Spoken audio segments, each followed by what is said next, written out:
Budgeting is like a diet for your wallet, and I cheat both. You know how everyone says, you are what you eat? Well, I guess that makes me a pizza with extra toppings and a side of fries. But let's be honest, budgeting is just as difficult as sticking to a diet. It starts off with good intentions. This month, I will save. But then, just like a chocolate cake calling your name from the fridge, those online sales beckon. You think, just a little shopping spree won't hurt, and before you know it, you've devoured your entire budget like it's a family-sized bag of chips. I mean, who can resist a good deal on shoes that you don't actually need? They say budgeting is about discipline, but I prefer to think of it as a game of hide and seek. Hide your expenses and seek out the cheapest fast food. You know, those nights when your stomach is growling louder than your bank account? I call it the dine and dash, with my dignity, of course.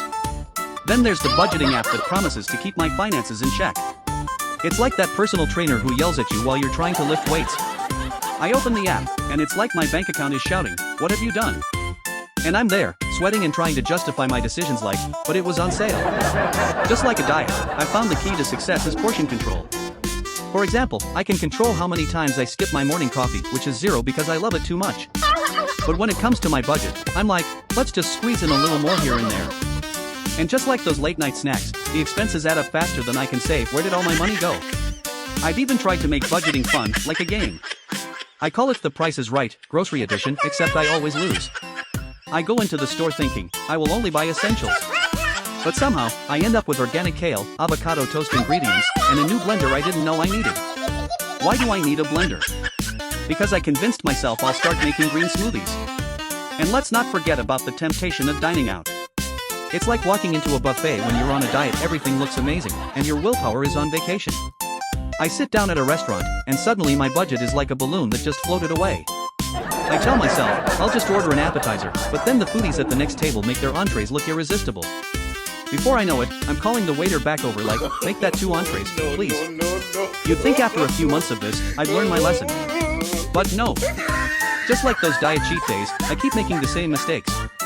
I even set a monthly budget like it's my New Year's resolution, and we all know how long those last. By the end of the month, my budget looks like a deflated balloon at a kid's party. I mean, who needs savings when you can have instant gratification, right?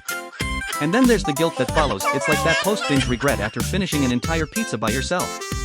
I sit down, stare at my empty wallet, and think, what have I done? But just like with dieting, I promise myself, tomorrow will be different.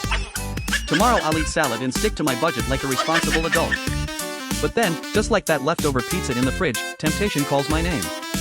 So here I am, stuck in this never-ending cycle of budgeting and cheating. It's like a bad romantic comedy. And maybe that's the secret to life, balance.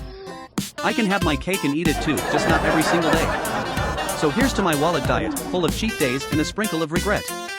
Because if budgeting is like a diet, then I guess I'm just a perpetual beater in the world of finances. And who knows? Maybe one day I'll find the secret sauce to both. Until then, pass the avocado toast and the credit card.